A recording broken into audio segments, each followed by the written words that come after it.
नमस्कार, आप देख रहे हैं डीडी न्यूज़। मैं हूं आंचल गुलाटी गुंबर। आगे बढ़ने से पहले एक नज़र सुर्खियों की तरफ। नाइजीरिया के दौरे पर प्रधानमंत्री नरेंद्र मोदी आज राष्ट्रपति टिनुबू के साथ द्विपक्षीय संबंधों पर करेंगे चर्चा। भारतीय समुदाय को करेंगे संबोधित।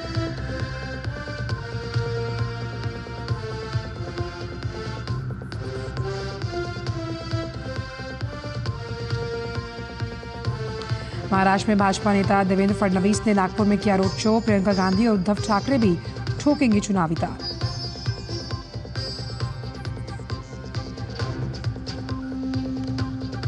झारखंड में जेपी नड्डा आज गोमिया, सिंदरी और नाला में करेंगे जनसभा। जेएमएम, कांग्रेस और अन्य दलों का भी प्रचार जारी।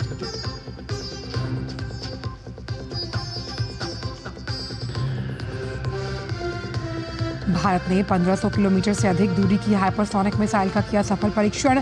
रक्षा मंत्री ने डीआरडीओ और सशस्त्र बलों को दी बधाई।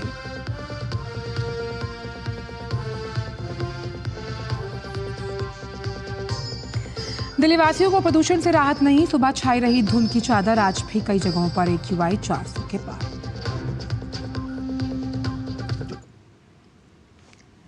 और आइए अब जानते हैं सभी खबरों को विस्तार के साथ। प्रधानमंत्री नरेंद्र मोदी 3 देशों की यात्रा के पहले चरण में नाइजीरिया के दौरे पर हैं। अबुजा पहुंचने पर प्रधानमंत्री का भव्य स्वागत किया गया। हवाई अड्डे पर नाइजीरिया के मंत्री प्रधानमंत्री के सम्मान में अबुजा शहर की चाबी प्रतीकात्मक रूप से उन्हें भेंट की गई। किसी भारतीय प्रधानमंत्री का 17 सालों में ये पहला नाइजीरियाई दौरा है। प्रधानमंत्री मोदी आज नाइजीरिया के राष्ट्रपति बोला टिनुबू के साथ द्विपक्षीय संबंधों को बढ़ावा देने के लिए प्रतिनिधिमंडल स्तर की वार्ता करेंगे। इस दौरान दोनों नेताओं के बीच कई सहमति पत्रों पर हस्ताक्षर होने हैं। 2007 में भारत और नाइजीरियाई संबंधों की रणनीतिक साझेदारी का इसे दर्जा दिया गया था।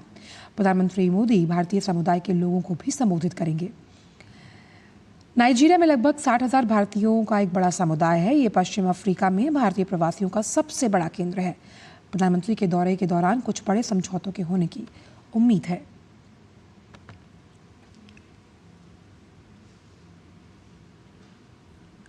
प्रधानमंत्री मोदी नाइजीरिया पहुंच गए हैं। ये किसी भारतीय प्रधानमंत्री का 17 साल में पहला नाइजीरियाई दौरा है। तेल और गैस के विशाल भंडार की वजह से नाइजीरिया अफ्रीका के अहम देशों में से एक है। दोनों देशों के संबंधों को अगर समझें तो लगातार दोनों देशों के बीच आर्थिक सहयोग मजबूत होता हुआ दोनों के बीच द्विपक्षीय व्यापार 15 बिलियन अमेरिकी डॉलर के पार पहुंच चुका है। और व्यापार का एक महत्वपूर्ण हिस्सा है वो तेल पर आधारित है। इसकी वजह से दोनों के बीच जो बायलैटरल ट्रेड है वो लगातार सुदृढ़ होता हुआ। भारत अगर देखें तो नाइजीरिया तेल का सबसे बड़ा आयातक देश है अपनी घरेलू ज़रूरतों को पूरा करने के लिए। और भारतीय कंपनियों का नाइजीरिया में लगभग 27 बिलियन अमेरिकी डॉलर का निवेश है। और जो ये कंपनियां हैं वो नाइजीरिया में सबसे बड़े एम्प्लॉयर्स के तौर पर एम्प्लॉयमेंट देती हैं। और नाइजीरियाई जो स्टूडेंट्स हैं उनके लिए भारत पसंदीदा गंतव्य है। जब हम शिक्षण संस्थानों की बात करते हैं कई नाइजीरियाई छात्र यहाँ पर भारत में शिक्षा ग्रहण करने के लिए आते हैं। और नाइजीरियाई वर्किंग प्रोफेशनल्स को तैयार करने में दोनों देशों के बीच शिक्षा अहम सेतु का काम करती है। एक और अहम सेक्टर रक्षा सहयोग की अगर हम बात करें तो वो एक बड़ा क्षेत्र है जिसमें सैन्य प्रशिक्षण भी शामिल है। और भारतीय अधिकारी नाइजीरिया में प्रमुख रक्षा संस्थानों की स्थापना में मददगार साबित हुए हैं। और जैसा कि हमने आपको बताया कि प्रधानमंत्री अभी नाइजीरिया के दौरे पर है। नाइजीरिया के दौरे के बाद आज से वो ब्राज़ील के लिए रवाना होंगे जहां वो G20 शिखर सम्मेलन में हिस्सा लेंगे। प्रधानमंत्री की ब्राज़ील यात्रा से जुड़े अहम मुद्दों पर हमारे संवाददाता असीम मिश्रा ने ब्राज़ील में भारत के राजदूत सुरेश के रेड्डी के साथ खास बात की है। आइए आपको सुनवाते हैं। सबसे पहला सवाल यही कि जिन बातों को दिल्ली घोषणा पत्र में शामिल किया गया था जब G20 का सम्मेलन भारत में हुआ था, उन बातों को अब ब्राजील कैसे उसको आगे बढ़ाने का काम कर रहा है इस G20 के समिट के जरिए। ग्लोबल साउथ हम बोलते हैं ना, डेवलपिंग कंट्रीज का चैलेंजेस क्या है उसका हम कैसे आगे रखें सबके सामने।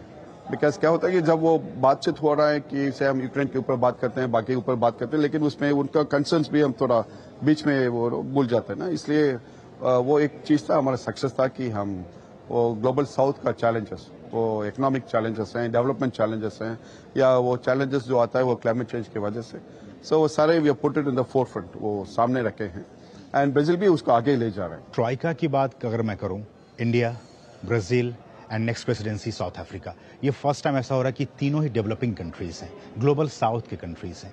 ऐसे में ये जो G20 का समिट है, प्रधानमंत्री लगातार कहते रहे हैं और भारत कह सकते हैं कि वॉइस ऑफ ग्लोबल साउथ रहा है। ऐसे में ये ट्रॉय का जो बर्निंग इशूज हैं आज की डेट में, उसको कैसे एड्रेस कर सकता है? अभी the fact that we India, Brazil, South Africa, हम भी मेंबर्स हैं IPSA, in the IPSA grouping as the three democracies. No?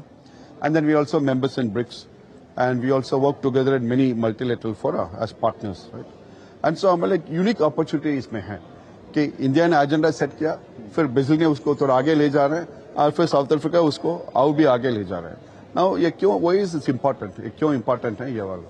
Because एक इंटरनेशनल पॉलिसी सेटिंग में टाइम लगेगा, सारे कंट्रीज को जोड़ना पड़ेगा उसमें। इंडिया की बात की जाए, हंगर को लेके, पॉवर्टी को लेके, सस्टेनेबल ग्रोथ को लेकर, इन तमाम चीजों को अपने उस डिक्लेरेशन में शामिल किया था। ब्राजील इस बार सोशल इंक्लूजन, रिफॉर्म्स एंड जो तीसरा बहुत ही महत्वपूर्ण है, एनर्जी ट्रांजिशन, इसमें हम काफी मिलकर ही हम काम कर रहे हैं। नंबर वन, हमने पिछले साल हमने ग्लोबल बायोफ्यूल अलायंस लॉन्च किया था, बिकॉज जब आप एनर्जी ट्रांजिशन बात कर रहे हैं, उसका है कि कौन उसका वो पैसा पे करेगा, कैसे कहां से आपको टेक्नोलॉजी मिलेगा, right? So these two address करना पड़ेगा फंडामेंटली, राइट? एंड थर्ड कि एनर्जी ट्रांजिशन माने हर कंट्री के लिए अलग अलग तरीका होता है उसमें, each country has its own pathway हम बोलते हैं ना। एंड सो इसमें एक तो है कि हम मिलकर वो सस्टेनेबल मोबिलिटी का बात करके हम वो ग्लोबल बायोफ्यूल अलायंस ने हमने लॉन्च किया last year, which is a big success. हमने उसमें लॉन्च किया with Brazil, with US, with Italy, with both developing and developed countries, no?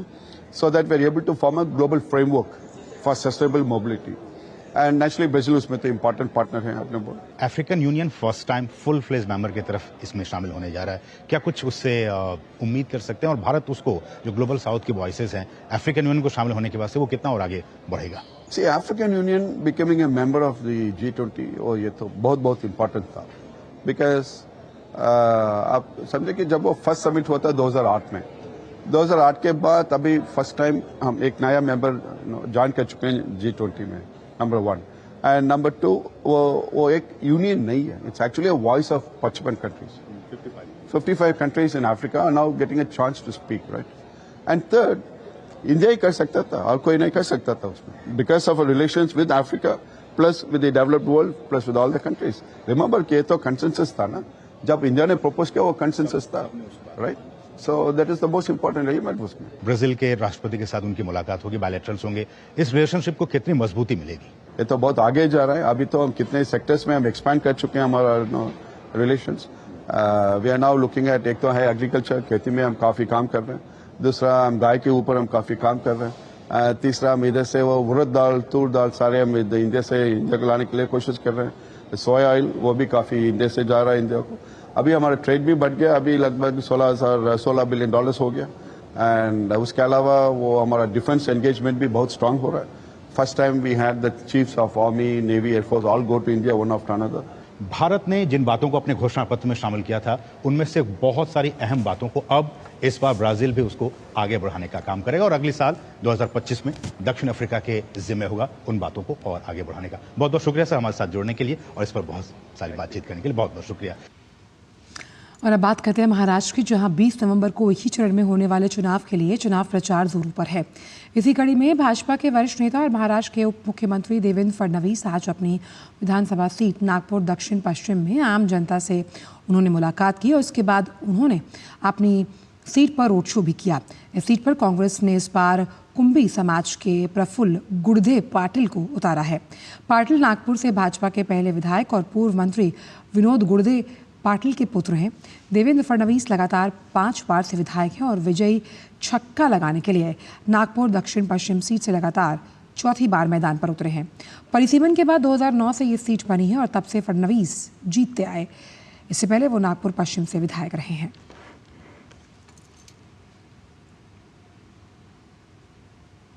Bhajpa नेता किरीट सोमैया ने मौलाना सज्जाद नोमानी की विभाजनकारी टिप्पणी पर अपनी प्रतिक्रिया दी।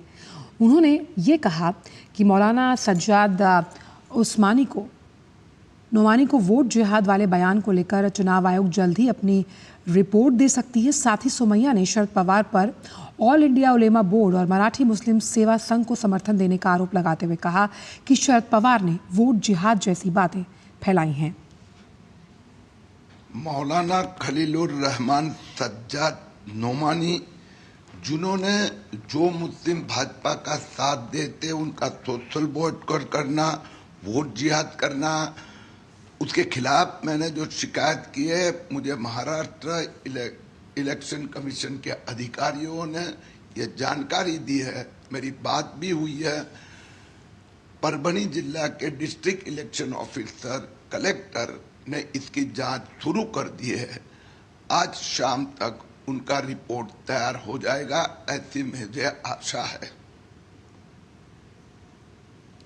महाराष्ट्र में चुनावी घमासान के बीच उद्धव ठाकरे की शिवसेना पूरे जोर शोर के साथ प्रचार कर रही है। उद्धव ठाकरे आज पालघर विधानसभा और बोईसर विधानसभा में 2 जनसभाएं करेंगे। उद्धव ठाकरे की इस जनसभा को महाराष्ट्र स्वाभिमान सभा का नाम दिया गया। आपको बताएं कि महाराष्ट्र की सभी 288 विधानसभा सीटों पर 20 नवंबर को एक ही चरण में मतदान होना है।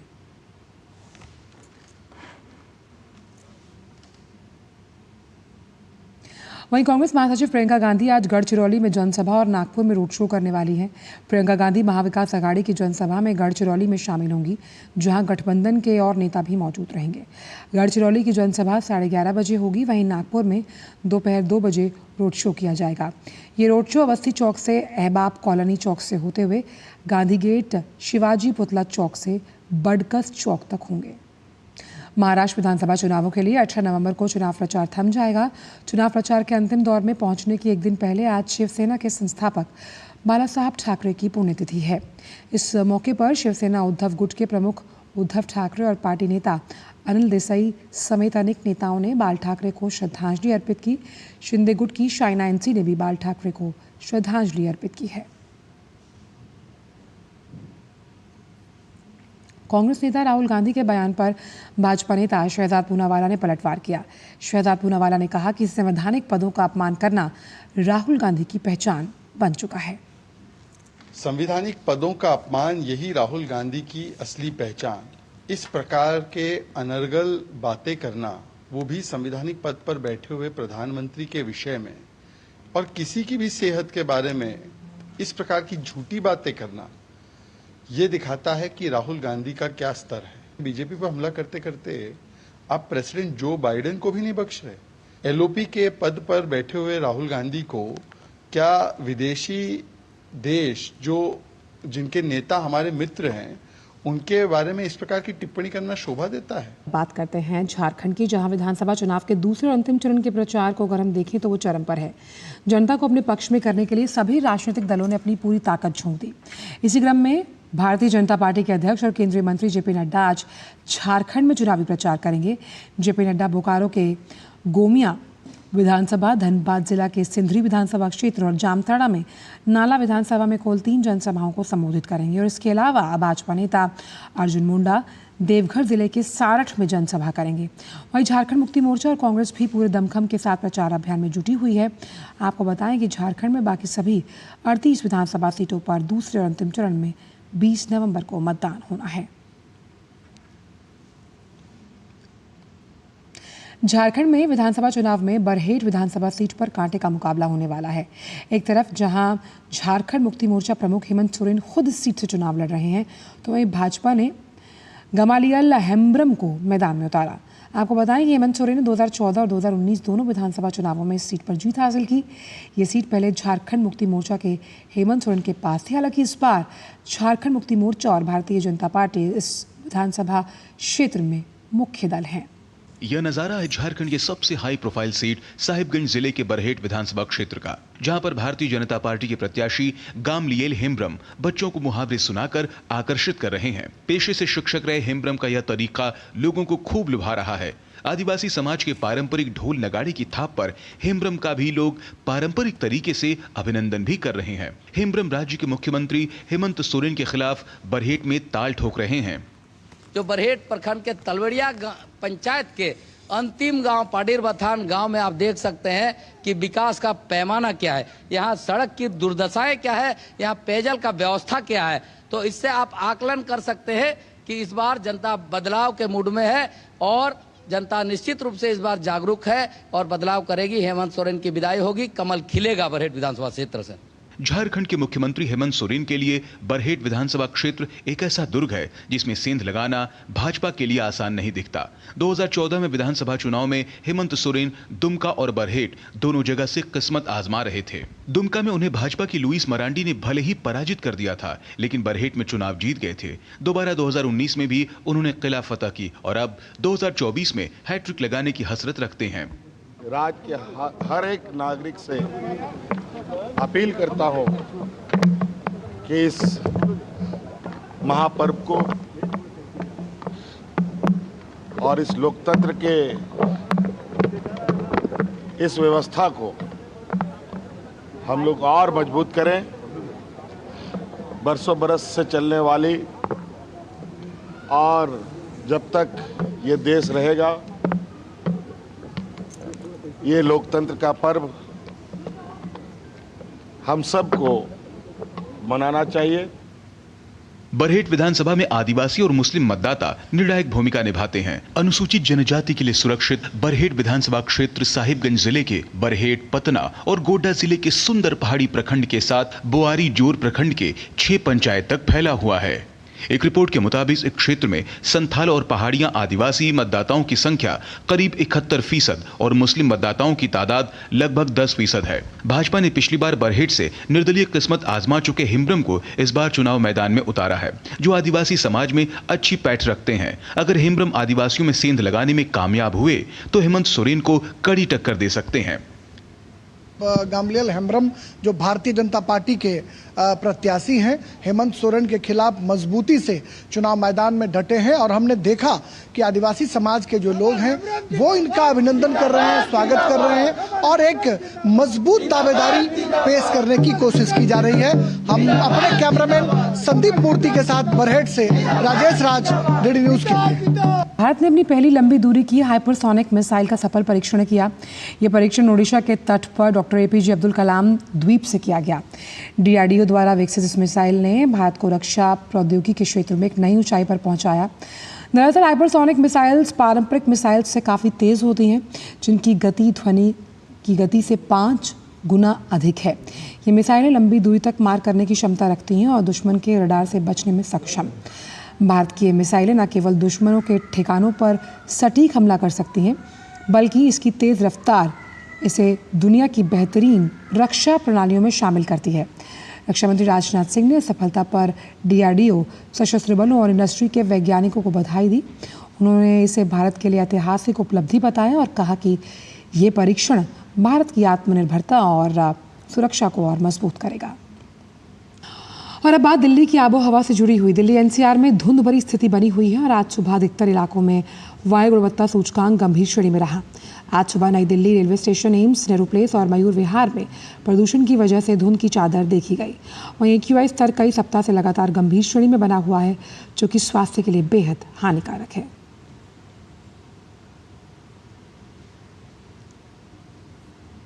राजधानी दिल्ली में हवा के साथ साथ यमुना का भी प्रदूषण कम होता हुआ नजर नहीं आ रहा। दिल्ली सरकार के तमाम दावों के बावजूद जमीन पर स्थिति जस की तस बनी हुई है।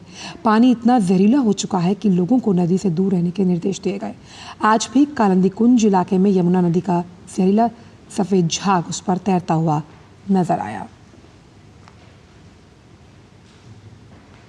खबर हिमाचल प्रदेश से, जहां के किन्नौर में निर्माणाधीन शोंगटोंग करछम पावर प्रोजेक्ट के टनल से लीक होने की खबर सामने आई। बताया जा रहा है कि निर्माणाधीन 450 मेगावाट के शोंगटोंग जल विद्युत परियोजना में आज HRT और एडिट 2 के पास से मिलने से जो पानी आज तक अंदर रुका हुआ था वो बाहर आ गया। फिलहाल किसी जान माल के नुकसान की कोई खबर नहीं है। दिल्ली में चल रहे भारत अंतर्राष्ट्रीय व्यापार मेले में इस बार स्वास्थ्य और परिवार कल्याण मंत्रालय का पंडाल मेले में आने वाले हर व्यक्ति को अपनी ओर आकर्षित कर रहा है। क्या खास है इस पंडाल में, इसका जायजा लिया हमारे संवाददाता गिरीश निशाना ने। अंतर्राष्ट्रीय व्यापार मेले में स्वास्थ्य और परिवार कल्याण मंत्रालय का स्टॉल भी हर किसी के आकर्षण का केंद्र बना हुआ है। यहाँ स्वास्थ्य संबंधी तमाम जानकारियाँ प्रदान की गई हैं। क्या क्या खास दिखाया गया है यहाँ पर, आइए जायजा लेते हैं। यहाँ सबसे पहले आप देख सकते हैं प्रधानमंत्री जन आरोग्य योजना आयुष्मान भारत का स्टॉल लगाया गया है। ये योजना 5 लाख तक का जो ट्रीटमेंट है वो प्रोवाइड करती है। ऑनरेबल प्राइम मिनिस्टर ने अनाउंस किया था कि ये स्कीम सभी 70 इयर्स एंड अबव लोगों के लिए हो जाएगी। तो इस स्कीम इस बार हम स्टॉल में लोगों को गाइड कर रहे हैं बेसिकली कि जो 70 साल या उससे अधिक उम्र वाले लोग हैं वो अपना आयुष्मान कार्ड, आयुष्मान व्यय वंदना कार्ड जिसके हम बात करते हैं, वो कैसे बना सकते। आभा बनाओ, अपने हेल्थ रिकॉर्ड फोन पे पाओ। इसके साथ ही आप यहाँ साथ में देख सकते हैं संपूर्ण टीकाकरण दें, निःशुल्क बाल स्वास्थ्य जांच यहाँ पे की जाती है। AMB है, अनीमिया मुक्त भारत की यहाँ पर बात की गई है। यहाँ पर आहार परामर्श दिया जा रहा है, खून की कमी की जांच की जा रही है, निःशुल्क परिवार नियोजन परामर्श भी यहाँ पर दिया जा रहा है। इन परिवार नियोजन के तरीके के यहाँ मॉडल भी लगाए गए हैं। आप देख सकते हैं किस तरह से आज ही शुरुआत करें, मिलकर परिवार नियोजन की बात करें। विकसित भारत की नई पहचान, परिवार नियोजन हर दंपति की शान। अपने खान पान की शैली को किस तरह से रखना है उसके बारे में तमाम बातें यहाँ पर जानकारी दी गई हैं। किस तरह स्वास्थ्य का ध्यान रखें, क्या खाना है, क्या पीना है, किस तरह से व्यायाम करना है। कान की निःशुल्क जांच और परामर्श भी यहाँ दिया जा रहा है, आँखों की भी जांच की जा रही है। इसके अलावा शुगर और BP को भी यहाँ टेस्ट किया जा रहा है। इसके साथ में ही यहाँ दूसरा भी स्टॉल है जिसमें वन हेल्थ को दिखाया गया है। यहाँ मेरे बाएं में मेंटल हेल्थ की बात की गई है, RHTC की बात की गई है, NACP की बात की गई है। किस तरह से मानसिक दबाव है उसको कम किया जा सकता है, उसकी स्क्रीनिंग यहाँ पर की जा रही है। ख़ास तौर पर यहाँ HIV/AIDS के बारे में भी बताया गया है। यहाँ एक सर्जिकल स्टेशन भी दिखाया गया है जो अपने आप में सबको आकर्षित कर रहा है। इसके साथ ही यहाँ पर ओरल हेल्थ जिसमें ख़ास तौर पर दांतों की जांच की जा रही है। यहाँ मलेरिया के मच्छरों के पनपने वाली जगह और रोकथाम के उपाय के बारे में बताया गया। यहाँ पे पब्लिक को अवेयर करने के लिए कि मॉस्किटो से कैसे बचाया जाए, उसकी हमने पूरी लाइफ साइकिल रखी है कि पब्लिक को पता नहीं कि पानी में भी मच्छर पैदा होते हैं। पब्लिक कहते हैं कि पार्क में मच्छर पैदा हो रहे हैं, इधर पैदा हो रहे हैं, जबकि मच्छर जो है उसकी 3 स्टेज जो है वो पानी में होती है। उसका एग, उसका लार्वा और उसका प्यूपा, ये हमने तीनों स्टेजें इसमें रखी है पब्लिक को दिखाने के लिए। यहाँ आप देख सकते हैं खास तौर पर दिखाया गया है national sickle cell anaemia elimination mission. 40 years age के अंदर के लोगों का यूनिवर्सल स्क्रीनिंग होता है। इसमें पता चलता है कि सिकल सेल की बीमारी है या नहीं है मेल और फीमेल्स में, whether they are carriers, because ये ऐसी बीमारी है जिसमें ये जेनेटिक डिसीज है which can be carried to the next generation also. यहाँ सांस्कृतिक कार्यक्रमों के माध्यम से स्वास्थ्य की भी विशेष जानकारी प्रदान की जा रही है। कैमरामैन आनंद कुमार के साथ गिरीश निशाना, DD न्यूज, दिल्ली। की बड़ी खबर पर नजर डाल लेते हैं। भारत के लिए सम्मान की बात। जी हां, प्रधानमंत्री नरेंद्र मोदी को नाइजीरिया की सरकार करने वाली है सम्मानित। जी हां, the grand commander of the order of the niger GCON से करा जाएगा प्रधानमंत्री नरेंद्र मोदी को सम्मानित। और प्रधानमंत्री नरेंद्र मोदी को नाइजीरिया से grand commander of the order of the niger GCON मिलने वाला है, जो देश के सर्वोच्च राष्ट्रीय सम्मान में से एक है। जल्दी ये सम्मान प्रधानमंत्री नरेंद्र मोदी को सम्मानित किया जाएगा और प्रधानमंत्री नरेंद्र मोदी इस तरह का सम्मान पाने वाले 17वें अंतर्राष्ट्रीय नेता बन जाएंगे। और आपको बता दें, ये किसी देश द्वारा प्रधानमंत्री मोदी को दिया जाने वाला 17वां अंतर्राष्ट्रीय पुरस्कार है, तो देश के लिए गर्व की बात। और आपको बता दें, प्रधानमंत्री नरेंद्र मोदी नाइजीरिया के दौरे पर हैं और नाइजीरिया में उन्हें इस सम्मान से सम्मानित किया जाएगा। The grand commander of the order of the niger GCON ये सम्मान है, प्रधानमंत्री नरेंद्र मोदी को ये दिया जाएगा। 17वां अंतर्राष्ट्रीय सम्मान है। महारानी एलिजाबेथ एकमात्र विदेशी गणमान्य व्यक्ति हैं जिनको ये सम्मान पहले दिया जा चुका है और अब प्रधानमंत्री नरेंद्र मोदी को नाइजीरिया की सरकार GCON सम्मान से सम्मानित करेगी, जो नाइजीरिया के सर्वोच्च राष्ट्रीय सम्मान में से एक है। और जल्द ही ये प्रदान किया जाएगा, प्रधानमंत्री नरेंद्र मोदी को सम्मानित किया जाएगा और इस तरह का सम्मान पाने वाले प्रधानमंत्री नरेंद्र मोदी 17वें अंतर्राष्ट्रीय नेता बन जाएंगे। तो इस वक्त की बड़ी खबर, जहां प्रधानमंत्री मोदी को 17वां अंतर्राष्ट्रीय सम्मान पुरस्कार ये दिया जाने वाला है किसी देश की तरफ से प्रधानमंत्री मोदी को। और प्रधानमंत्री मोदी नाइजीरिया की यात्रा पर हैं, आज उनके कई कार्यक्रम हैं और जब वो प्रधानमंत्री नरेंद्र मोदी नाइजीरिया पहुंचे थे तो भारतीय समुदाय ने उनका भव्य स्वागत किया था। आज प्रधानमंत्री नरेंद्र मोदी वहां के राष्ट्रपति से द्विपक्षीय वार्ता करेंगे और कई अहम मुद्दों पर चर्चा होगी और दोनों देशों के बीच रणनीतिक और कूटनीतिक संबंध जो हैं और प्रगाढ़ होंगे और उनको एक नई दिशा मिलेगी, नया अध्याय होगा।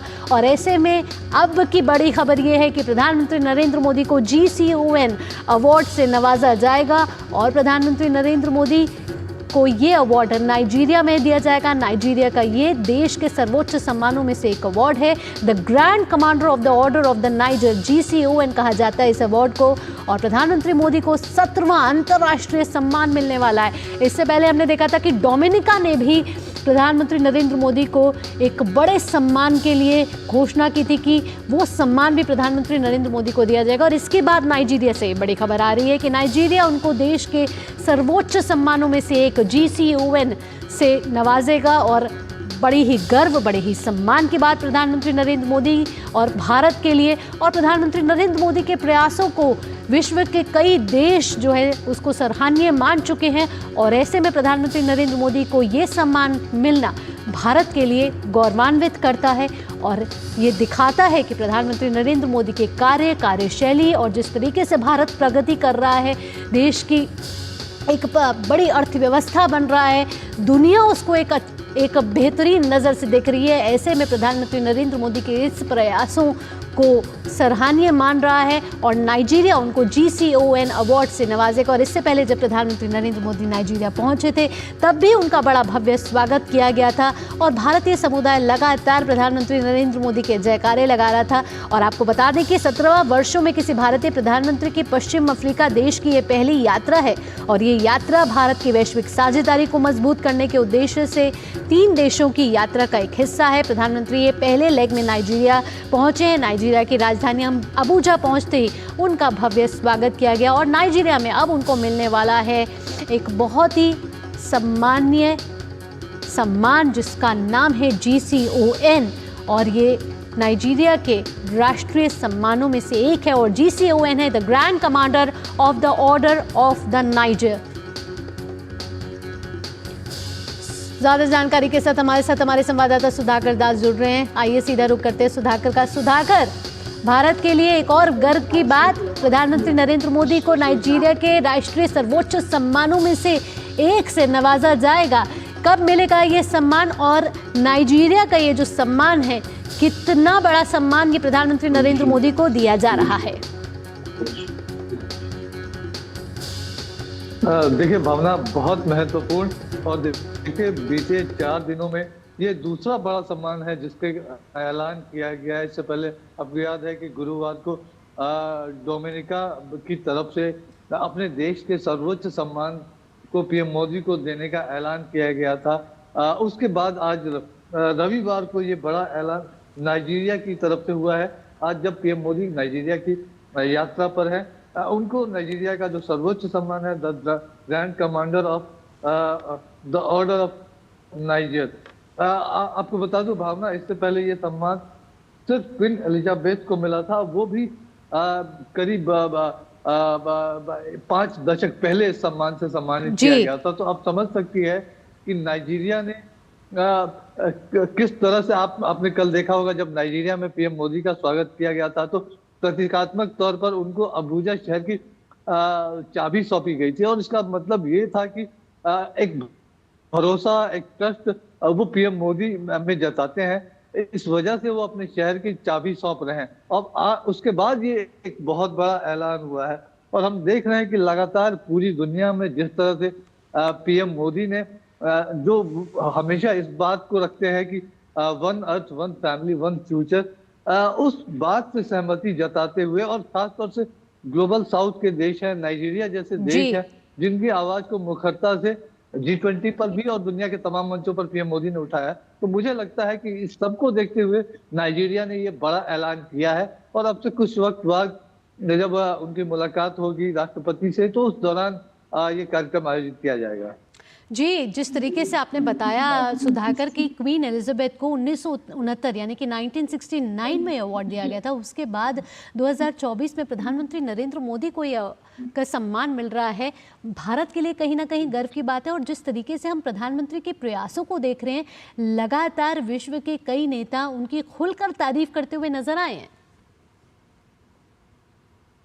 बिल्कुल बिल्कुल, देखिए आज दुनिया में कोई भी बड़ी चुनौती है, समस्या है, अगर किसी एक व्यक्ति का नाम पूरी दुनिया की तरफ से लिया जाता है, चाहे वो पश्चिमी देश हो या ग्लोबल साउथ के देश हो या कैरिबियन कंट्रीज हो या छोटे प्रायद्वीप हो, और सबको एक व्यक्ति नजर आता है, प्रधानमंत्री नरेंद्र मोदी, जो उन तमाम मुद्दों को, चाहे वो पर्यावरण से जुड़े हुए मुद्दे हो या दो देशों के बीच के संघर्ष की स्थिति हो या फिर एक सस्टेनेबल प्लैनेट की जो बात करता है, तो वो तमाम चीजें एक ही व्यक्ति में नजर आती है। शायद यही वजह है कि दुनिया भर के देश हर क्षेत्र से, आप किसी एक कॉन्टिनेंट, किसी एक कंट्री की तरफ नहीं देख सकती हैं। आप देखिए पीएम मोदी को दुनिया के जो 17 देशों से जो सर्वोच्च सम्मान मिला है, उसमें अमेरिका, रूस, इस तरह के देश शामिल हैं। तो मालदीव जैसे राष्ट्र, तो सुधाकर बेहद ही गर्व की बात है और नाइजीरिया द्वारा ये सर्वोच्च सम्मान प्रधानमंत्री नरेंद्र मोदी को दिया जा रहा है। फिलहाल सुधाकर, इन तमाम जानकारियों के साथ आपका बहुत बहुत धन्यवाद। आगे भी आपसे अपडेट लेते रहेंगे और आज का दिन बेहद ही महत्वपूर्ण है क्योंकि भारत नाइजीरिया के संबंधों को और प्रगाढ़ करने की कोशिश कहीं ना कहीं प्रधानमंत्री नरेंद्र मोदी की इस यात्रा के साथ होगी। फिलहाल सुधाकर, आपका बहुत बहुत धन्यवाद। इस बुलेटिन में इतना ही। देश और दुनिया की अहम और बाकी खबरों के लिए आप देखते रहिए DD न्यूज़। मुझे दीजिए अनुमति। नमस्कार।